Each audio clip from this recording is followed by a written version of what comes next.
ஓ மகா கணபதியே போற்றி, வெற்றிவேல் முருகனுக்கு அரோகரா. இந்த பதிவில் நம் எல்லோரும் கந்தர் அனுபூதியில் இருக்கின்ற 4வது பாடலை பார்க்கலாம். அதனுடைய சிறப்பு என்ன அப்படின்னு நம்ம பார்த்தோம்னா, கந்தர் அனுபூதியிலேயே 2வது பாடல் இருக்கு இல்லையா, உல்லாச நிராவல் என்ற பாடலில் அதில் அருணகிரிநாதர் என்ன கேட்டார்? எல்லாம் அற என்னை இழந்த நலம் சொல்லாயின்னு கேட்டார்.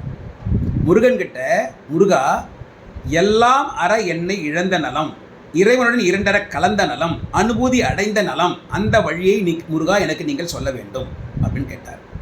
அதற்கு முதல்ல நம்ம உறுதிப்படுத்த வேண்டியது என்னது? யார் அந்த மெய்ப்பொருள், யார் அந்த பரம்பொருள் நம்ம தெரியணும். அதுதான் அதுக்கு அடுத்த பாடலில் பொருளாவது சண்முகனே, அதாவது மெய்ப்பொருள் என்பது சண்முகனே ஆறுமுகனேன்னு சொன்னார். இப்போ நமக்கு மெய்ப்பொருள் பரம்பொருள் யாருன்னு தெரிஞ்சு போச்சு. இப்போ நம்ம அந்த பரம்பொருளுடன் கலக்க வேண்டும், அதாவது அனுபூதி நிலையை அடைய வேண்டும். அது அவ்வளோ சுலபமா? நிறைய தடைகள் இருக்கும் இல்லையா? அந்த தடைகளில் ஒரு தடை, முதல் தடை, அந்த தடையை சொல்லி அதை எப்படி நம்ம வெற்றிகரமாக எதிர்கொள்வது என்பதையும் சொல்லுகின்றார் இந்த பாடலிலே அருணகிரிநாதர். அதுதான் இந்த பாடலுடைய மிக அற்புதமான சிறப்பு. பாடலை பார்க்கலாமா? வலைபட்ட கை மாதொடு மக்கள் எனும் தலைபட்டழிய தகுமோ தகுமோ, கிளைபட்டெழுசூர் உரமும் கிரியும் தொலைபட்டுருவத்தொடு வேலவனே. வலைபட்ட கை மாதொடு, வலையில் போட்டிருக்க அணிந்து கொண்டிருக்கின்ற கையை உடைய மாது நமது மனைவி. அந்த மனைவியோடு, மாதொடு மக்கள், மகள் மகன், நமது பிள்ளைகள் எனும், அவங்க மட்டும் இல்லை அதை போல அப்படின்னா நமது மற்ற உறவினர்கள் கூட, இன்னும் சொல்ல போனால் நம்ம சேர்த்து வச்சுருக்க பொருள் கூட நம்ம சேர்த்துக்கணும். அதில் எல்லாமே அடங்கிடும். பெண்களாக இருந்தால் கணவன், ஆண்களாக இருந்தால் மனைவி, கணவன் மனைவி மகள் மகன் உறவினர்கள், இது எல்லாவற்றின் மீதும் நமக்கு அளவு கடந்த பாசம், பற்று, ஆசை. அந்த ஆசை பற்று நம்ம விட்டபாடு இல்லை, அதுதான் தலை. அது மேலே நமக்கு ஒரு பிடிப்பு இருக்குது.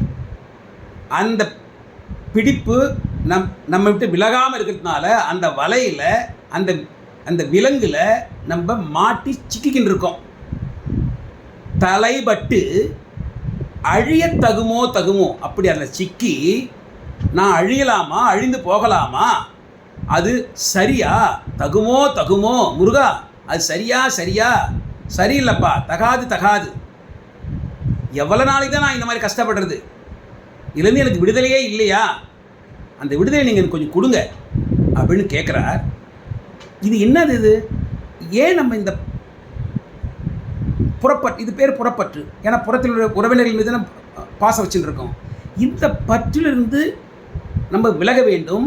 இந்த பற்றுக்கு மாயையே காரணம்.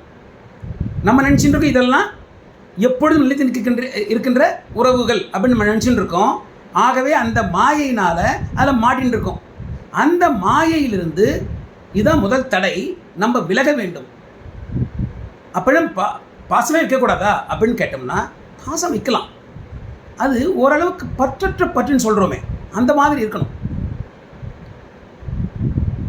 நமக்கு கடமை எவ்வளவோ நமக்கு பாசம் வைக்கணுமோ அதை வச்சு மற்ற நல்ல காரியங்களிலும் நாம் ஈடுபட வேண்டும்.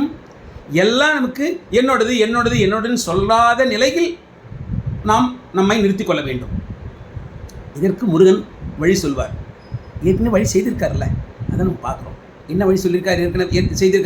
ஏற்கனவே கிளைபட்டு எழுசூர், சூர்னா சூரன், எழுசூர் போருக்காக புறப்பட்டானே, அதான் எழுசூர். யாராக கூட புறப்பட்டான்? கிளைபட்டு எழுசூர், அவனது கிளைகளுடன், உறவுகளுடன், பந்தங்களுடன்.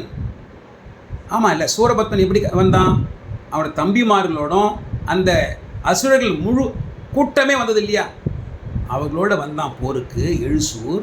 அவனுடைய உரமும் கிரியும், உரம்னா வீரம் கொண்ட மார்பு, கிரி கிரௌஞ்சமலை. சூரசம்ஹாரத்தில் முதல்ல வந்த தடையே கிரௌஞ்சமலை தானே. இது ரெண்டுத்தையும் என்ன பண்ணார் முருகர்? தொலைபட்டு உருவ தொடு வேலவனே, வேல் விட்டு தொலைச்சார், தொலைச்சி உருவிட்டார். அப்படி பண்ணும்பொழுது கிரௌஞ்சமலை என்னாச்சு? தூள் தூளாய் போச்சு. இந்த சூரபத்மனுடைய அந்த உரம்பாய்ந்த மார்பு இருக்கே, மாமரமாக இருக்கும் பொழுது இரண்டா பிளந்து மயிலாவும் சேவற்கொடியும் ஆயிடுச்சு, எல்லோருக்கும் தெரியும். இந்த விஷயத்தில் நம்ம 2 முக்கியமான செய்திகளை உற்று நோக்கணும். செய்தி 1, கிரௌஞ்சமலை தூளானது. சூரசம்ஹாரத்தில் தாரகாசூரன், சிங்கமுகாசூரன், சூரபத்மன். இதில் தாரகாசூரன் மாயை, மற்றது கண்மம், ஆணவம்.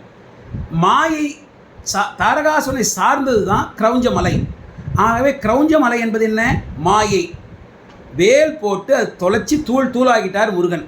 அப்படின்னா முருகன் இந்த மாயையை தூளாக்குவார், மாயை என்கின்ற திரையை விலக்குவார்.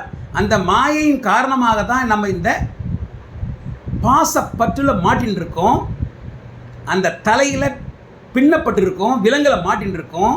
அதை முருகன் விலக்குவார். இது ஒரு செய்தி. 2வது செய்தி, சூரபத்மன் எப்படி வந்தான் போருக்கு? கிளைபட்டி எழுசூர், அவனுடைய உறவினர்கள் மொத்தமாக வந்தான். அந்த உறவுகள் முழுவதையும் முருகன் வேரோடு அறுத்தார்.